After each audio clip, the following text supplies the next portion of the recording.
Breaking tonight, a major scare in a small town in Maryland. Street blocks are shut down by police, all in the search for a man with a big stockpile of weapons.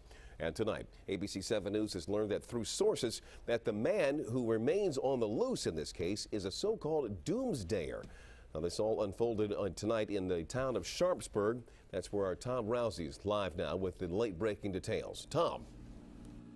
And as you said, Leon, a source telling us this man is what's known as a doomsday prepper, somebody who wants to be prepared should society deteriorate. He's still out there at this hour. Police have not been able to talk to him.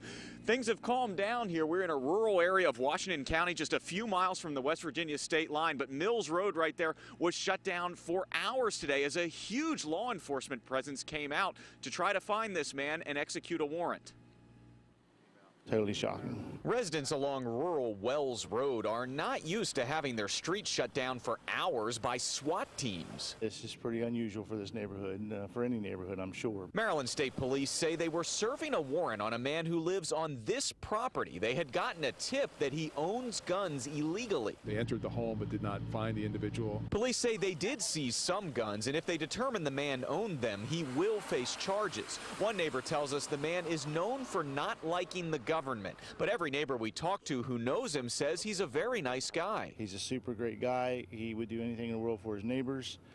I'm very sorry to see this situation. I hope he's okay, and I hope his family's going to be okay through this. A source tells ABC 7 the man is what's called a doomsday prepper who wanted to be ready to defend himself. Yeah, he wanted to look after himself and his family in the event of a disaster of any kind. Don Hammersley says despite what some would think of that, his neighbor is far from crazy. It's a very intelligent man.